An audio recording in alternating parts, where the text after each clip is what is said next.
नमस्कार प्रिय दर्शकों, आज के इस कार्यक्रम में आपका बहुत बहुत स्वागत है। मैं एक महत्वपूर्ण विषय के बारे में चर्चा करने के लिए हाजिर हुआ हूँ आपके समक्ष। ये महत्वपूर्ण विषय कोई अनोखा नहीं है।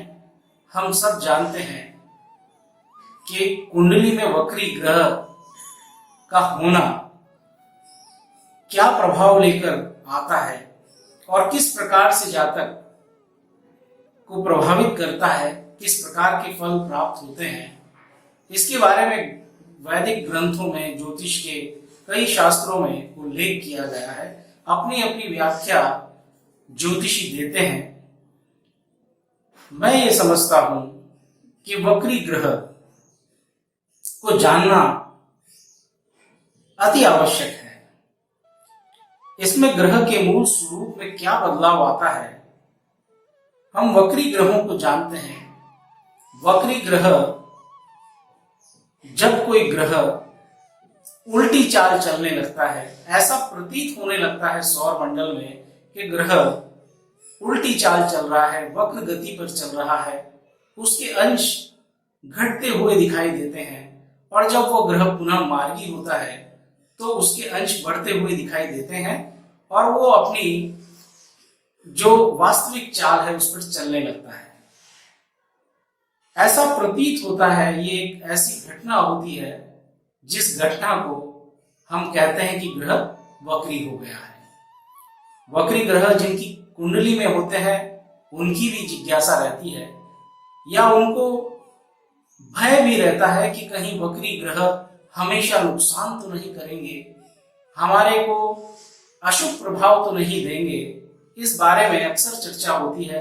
कई कुंडलियों में हम देखते हैं कि हमारे कुंडली में ग्रह वक्री है, किसी प्रकार का कोई नुकसान तो हमारे जीवन में नहीं होगा। ये जानने का विषय है और ये अत्यंत महत्वपूर्ण विषय बन जाता है जब हम कुंडली का अध्ययन करते हुए इस बात को समझते हैं। और वो महत्वपूर्ण ग्रह कोई भी हो सकता है। हम ये जान लें कि जो सदैव वक्री रहने वाले ग्रह हैं वो है राहु और केतु। ये हमेशा कुंडली में वक्री ही होंगे। वहीं जो हमेशा मार्गी रहने वाले ग्रह हैं वो है सूर्य और चंद्रमा। ये हमेशा मार्गी रहेंगे। इनके अलावा जितने भी ग्रह हैं वो समय समय पर वक्री होते हैं और पुनः मार्गी हो जाते हैं। ये वक्री होना सौर मंडल में एक घटना होती है जो कि निरंतर घटित होती रहती है। कोई ग्रह कब वक्री होगा तो उस समय उसके अंश पीछे आने लगते हैं, घटने लगते हैं। जब वो मार्गी होता है तो पुनः वो अंश बढ़ने लगते हैं। तो इस प्रकार से वक्री और मार्गी ग्रह दिखाई पड़ते हैं, ऐसा प्रतीत होता है। पर जब वक्री ग्रह जिसकी कुंडली में होंगे तो ये हमेशा प्रश्न उठता है कि किस प्रकार का प्रभाव हमारे जीवन में होगा। मैं ये कहता हूं जो ग्रह की प्रकृति है उसी के अनुसार मार्गी होने पर ग्रह अपना फल देता है। पर जब वक्री होता है तो उसके प्रभाव में अस्थिरता होती है।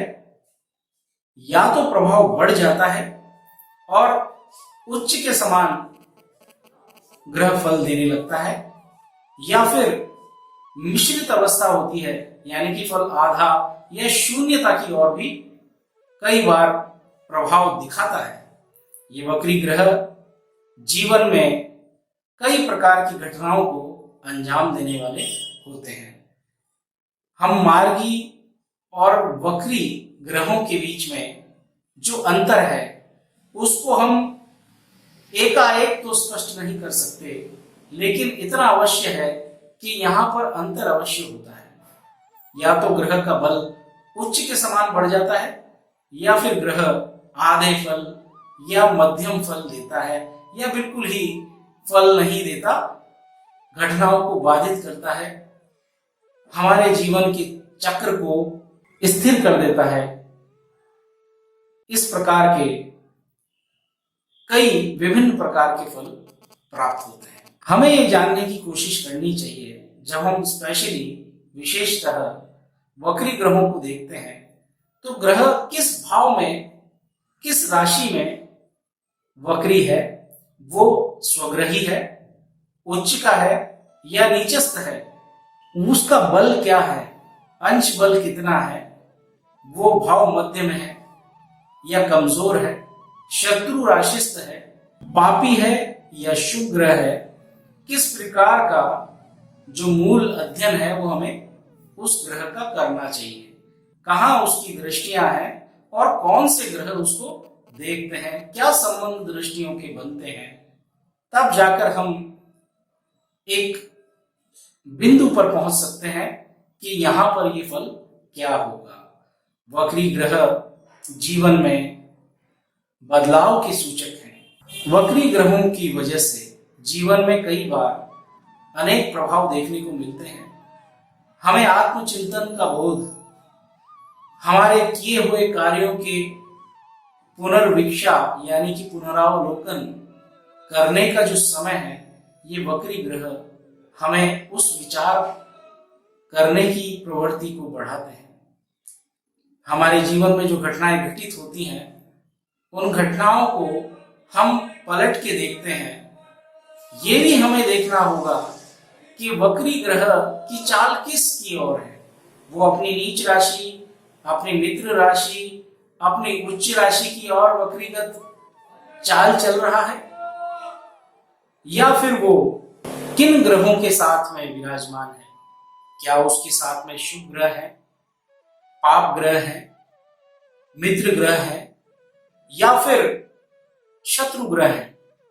हमें ये भी देखना होगा कि जीवन में वक्री ग्रह किस प्रकार का प्रभाव डालते हैं।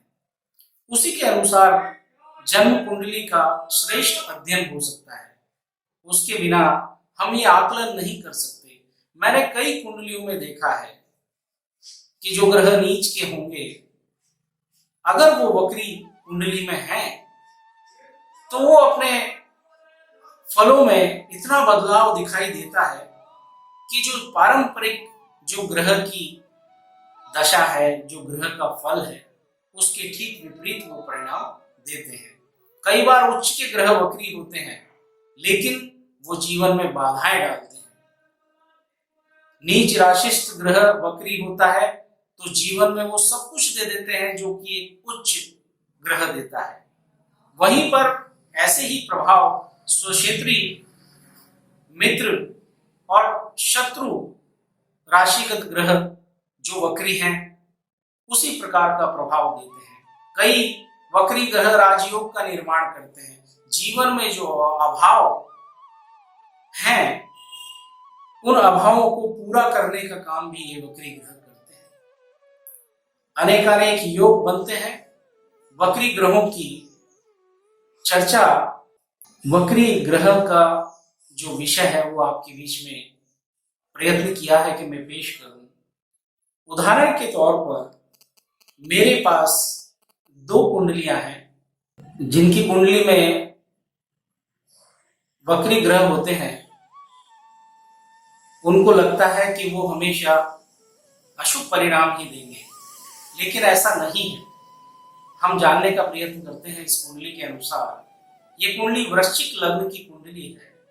इस कुंडली में पंचम भाव पर मंगल की पूर्ण दृष्टि है, नवम भाव पर राहु की पूर्ण दृष्टि है, पंचमेश बृहस्पति द्वादश भाव में बैठे हैं। ये बृहस्पति पंचमेश होकर संतान के मुख्य कारक हैं। ये द्वादश स्थान पर बैठे हैं, वहां सूर्य से दृष्ट हैं। सूर्य षष्ठम भाव में बैठे हैं। इस कुंडली को देखा जाए तो जीवन में संतान को लेकर एक बहुत बड़ी बाधा यहाँ दिखाई देती है। संतान का अभाव यहाँ दिखाई देता है कि इस प्रकार की दृष्टि और इस प्रकार के ग्रह जिस प्रकार से विराजमान है, संतान होने में कष्ट दिखाई देता है। लेकिन यहां पर बृहस्पति वक्री है और ये बृहस्पति किसी भी प्रकार से पंचम भाव को नहीं देखते, किसी प्रकार का संबंध पंचम भाव पे नहीं होता। तो इस जातक की कुंडली में भले से प्रथम दृष्टया यह दिखता है कि संतान का अभाव होगा, लेकिन इस जातक के जीवन में 2 पुत्रियां और 1 पुत्र का योग है। बृहस्पति वक्री है द्वादश स्थान पर। तो इस प्रकार का जो प्रभाव है ये इस कुंडली में देखने को मिला है। हम दूसरी कुंडली के बारे में देखते हैं जो कि आपके सामने है। ये जो कुंडली है ये वृश्चिक लग्न की कुंडली है। इस कुंडली में भी आप देखिए कि जातक चतुर्थ भाव के स्वामी शनि नीच राशिस्थ होकर षष्ठम भाव में विराजमान है और राहु के साथ है। प्रथम दृष्टिया देखा जाए तो भूमि भवन वाहन सुख के स्वामी षष्ठम भाव में बैठ गए राहु के साथ, तो आप ये समझ लीजिए कि जीवन में किस प्रकार का अभाव होगा। यानी कि चतुर्थ भाव के स्वामी अगर छठे भाव में बैठ जाएं और वो भी नीचगत होके, तो निश्चित तौर पर भूमि भवन वाहन के क्षेत्र में बाधाएं दिखाई देंगी। लेकिन ये शनि वक्री है। ये वक्री शनि इनको जातक को सेना में मुख्य अधिकारी बनाते हैं। जातक को भूमि भवन वाहन सभी प्रकार के सुख, भूमि का सुख भी देते हैं। तो इस प्रकार का जो प्रभाव है, नीच राशि में जो ग्रह बैठा है जो वक्री है, इतना शुभ फल दे रहा है जैसे कि उच्च का फल दे रहा हो।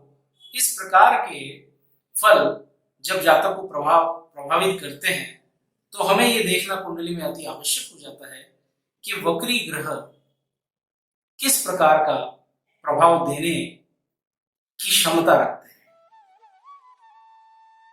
ये 2 उदाहरण मैंने इस वजह से आपको दिए हैं कि ये देखने में तो ऐसा ही लगता है कि जातक को किसी प्रकार से बाधा या अशुभ फल प्राप्त होगा, लेकिन वक्री ग्रहों ने कुंडली में कमाल कर दिया है और उच्च के समान फल दे दिया है।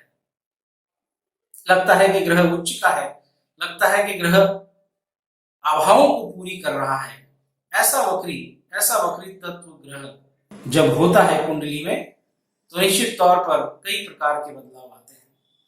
मेरा मानना यह है कि वक्री ग्रह भी जन्म कुंडली में राजयोग का निर्माण करते हैं, विपरीत राजयोग का निर्माण करते हैं और मनुष्य को ऊंचाइयों तक पहुंचा देते हैं।